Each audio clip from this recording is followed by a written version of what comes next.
आकाशवाणी भोपाल से प्रस्तुत है प्रादेशिक समाचार।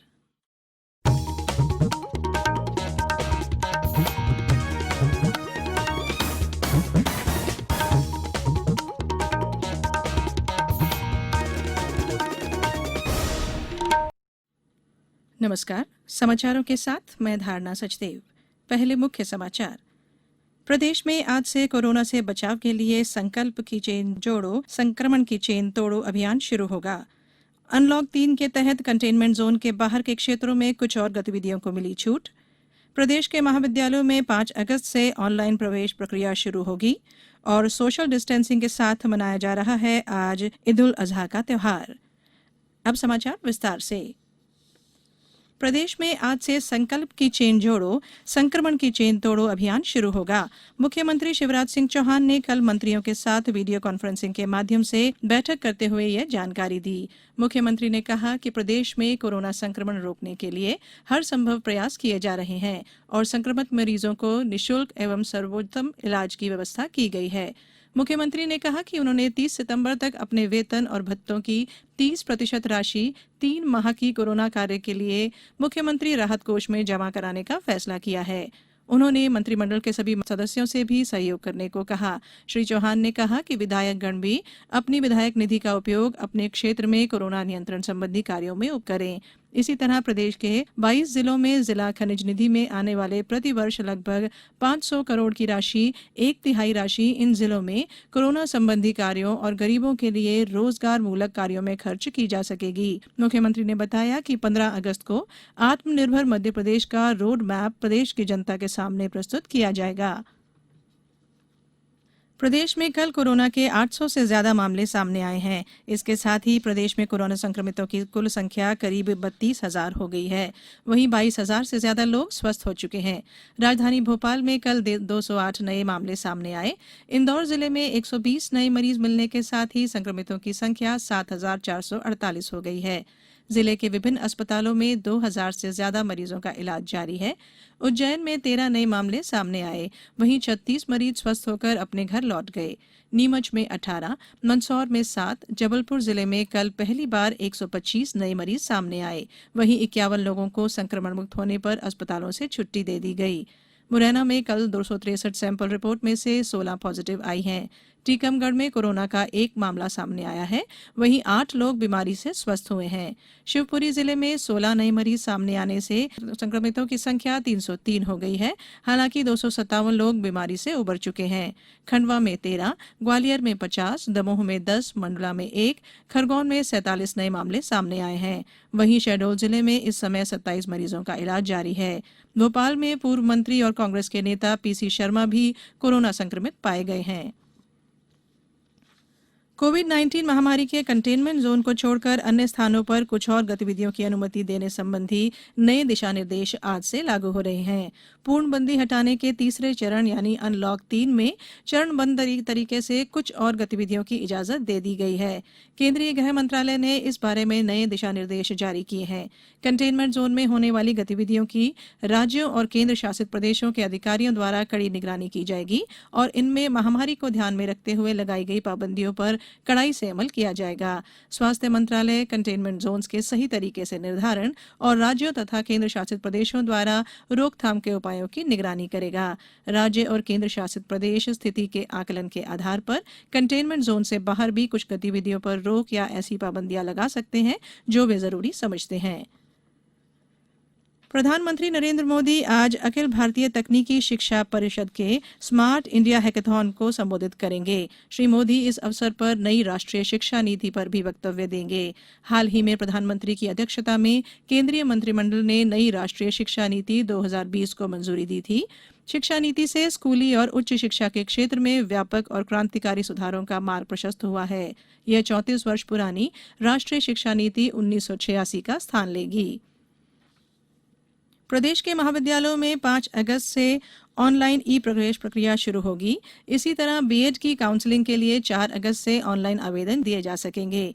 उच्च शिक्षा मंत्री मोहन यादव ने कोरोना संक्रमण से बचाव को ध्यान में रखते हुए प्रवेश प्रक्रिया संचालित करने के निर्देश दिए हैं। स्नातक कोर्स के पहले साल में प्रवेश के लिए पात्रता परीक्षा का डाटा एमपी ऑनलाइन पोर्टल के माध्यम से सत्यापित किया जाएगा।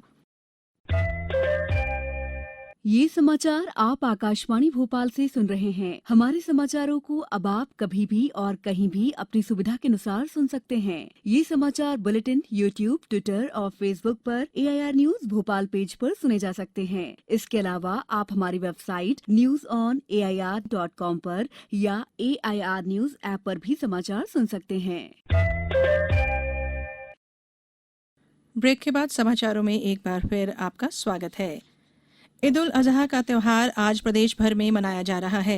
राज्यपाल आनंदीबेन पटेल और मुख्यमंत्री शिवराज सिंह चौहान सहित अन्य नेताओं ने ईद की मुबारकबाद देते हुए त्यौहार को सौहार्द और भाईचारे के साथ मनाए जाने की अपील की है। इस मौके पर भोपाल शहर काजी सहित कई मुस्लिम धर्मगुरुओं ने लॉकडाउन और सोशल डिस्टेंसिंग का पालन करते हुए ईद मनाने की अपील की है। इंदौर में जिला प्रशासन ने सामूहिक नमाज की अनुमति नहीं दी है। कलेक्टर मनीष सिंह ने लोगों से घरों में रहकर ही ईद मनाने की अपील की है। नरसिंहपुर जिले में ईद और राखी के त्यौहार को देखते हुए 4 दिन का लॉकडाउन आज से घोषित किया गया है। नरसिंहपुर ईदगाह इबादत कमेटी के अध्यक्ष शेख कलीम ने घरों में रहकर और लॉकडाउन नियमों का पालन करते हुए ईद मनाने का आग्रह किया है।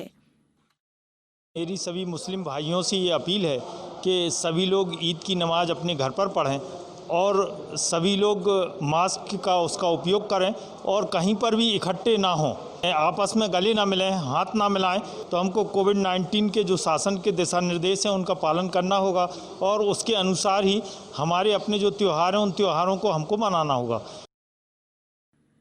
मंदसौर में ईद और आगामी त्योहारों को देखते हुए शनिवार के लॉकडाउन में छूट दी गई है। जिला कलेक्टर मनोज पुष्प ने लोगों से घरों में रहकर त्योहार मनाने की अपील की, साथ ही बाजारों में भीड़ से बचने का आग्रह किया है। संडे का जो लॉकडाउन है वो रहेगा और सैटरडे को कोई लॉकडाउन नहीं है। त्यौहार की जो तैयारियां हैं वो पूरी प्रशासनिक तैयारी पूरी हो चुकी है और लोगों से ये निवेदन किया गया है। कल शांति समिति की जिला स्तरीय बैठक भी हुई थी कि लोग दोनों त्यौहार को अपने घरों में मनाएंगे और जो कोविड-19 के अंतर्गत निर्देश जारी किए गए हैं उसका पालन करके सार्वजनिक रूप से कोई भी कार्यक्रम आयोजित नहीं किया जाएगा।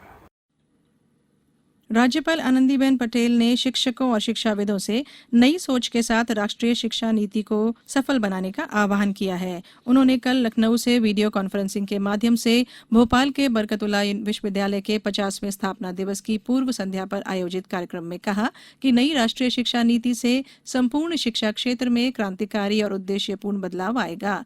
श्रीमती पटेल ने विश्वविद्यालय से आगामी 1 वर्ष की कार्य योजना बनाने को कहा।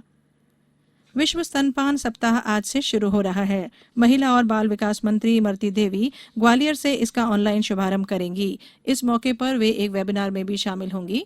इसमें महिला और बाल विकास विभाग के साथ यूनिसेफ के अधिकारी भी शामिल होंगे। जिलों को भी इस कार्यक्रम से जोड़ा जाएगा। आगर मालवा जिले में यूट्यूब के जरिए आंगनवाड़ी कार्यकर्ता इस कार्यक्रम से जुड़ेंगी। अब कुछ समाचार संक्षेप में। केंद्र सरकार ने अंतर्राष्ट्रीय उड़ानों पर प्रतिबंध 31 अगस्त तक के लिए बढ़ा दिया है। ऊर्जा मंत्री प्रद्युम्न सिंह तोमर ने कल ग्वालियर में शासकीय कर्मचारियों के लिए बनाए गए शौचालय को खुद साफ कर स्वच्छता का एक उदाहरण पेश किया। उन्होंने लोगों से भी साफ सफाई का ध्यान रखने की अपील की। खंडवा जिले में 4 अगस्त से भू अभिलेखों की प्रमाणित प्रति ऑनलाइन उपलब्ध कराई जाएगी।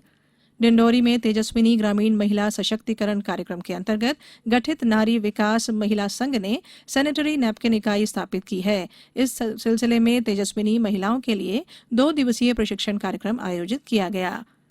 रतलाम जिले के जावरा में पुलिस ने 950 ग्राम अफीम के साथ 2 लोगों को गिरफ्तार किया है। मुरैना जिले में 13 थाना प्रभारियों की नई पदस्थापना की गई है और निवाड़ी जिले में ओरछा का राम राजा मंदिर 7 अगस्त से 10 अगस्त के बीच खोला जाएगा। अंत में बुलेटिन के मुख्य समाचार एक बार फिर। प्रदेश में आज से कोरोना से बचाव के लिए संकल्प की चेन जोड़ो, संक्रमण की चेन तोड़ो अभियान शुरू होगा। अनलॉक 3 के तहत कंटेनमेंट जोन के बाहर के क्षेत्रों में कुछ और गतिविधियों को मिली छूट। प्रदेश के महाविद्यालयों में 5 अगस्त से ऑनलाइन प्रवेश प्रक्रिया शुरू होगी और सोशल डिस्टेंसिंग के साथ मनाया जा रहा है आज ईद उल अजहा का त्यौहार। इस बुलेटिन में इतना ही। घर में रहिए, सुरक्षित रहिए और सुनते रहिए आकाशवाणी। नमस्कार।